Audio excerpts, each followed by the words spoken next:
Ilagay mo ito sa likod ng inyo pong cellphone at maya't maya ay mga magagandang balita ang darating sa inyo. Kung lagi ka walang pera, subukan nyo po itong gawin upang sa ganon may mga magandang balita na may kaugnayan lalo na sa pera.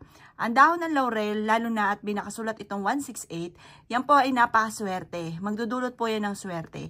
Kayo mismo ay magugulat dahil kung dati-dati like ka minamalas nang wala ka pang dahon ng laurel sa likod ng inyo pong cellphone, matapos nyo po itong gawin, magsusunod-sunod na blessing ang darating po sa inyo.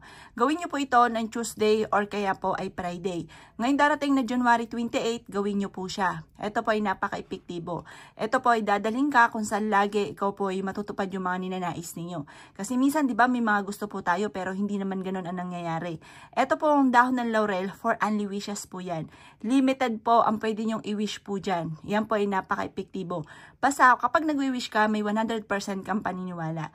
At dadalhin ka ng dahon ng laurel na may nakasulat na 168 kung ano ang inyong ninanais. Kasi ang dahon ng laurel, yan po ay ang binibigay niya yung the victory, yung higit sa inyo po mga inaasahan.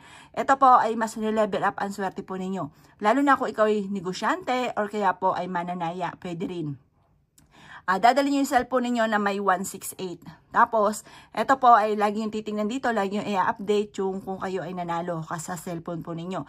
At yan po, magugulat ka na lang, mananalo ka po dyan. Basta lagi masasabihin, mananalo na ako ng jackpot or kaya po, magkakaroon ako araw-araw ng malaking benta. Or kaya po, doon sa aking, halimbawa, ahente ka, yung aking ano ay madidil ko na ito. Ganun po mga bossing. Basta kung ano man po yung inyo pong pinagkakabalahan sa buhay. Or kaya po kung ikaw po ay nag-online selling mga bossing, meron ka rin ganito. Para kasi syempre lagi mo ay gamit ay cellphone. Kumbaga ito po dadaling ka nito kung saan lagi ikaw ay suswertihin.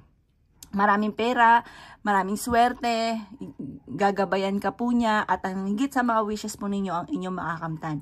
Subukan nyo po ito sa pamamagitan ng dahon ng laurel.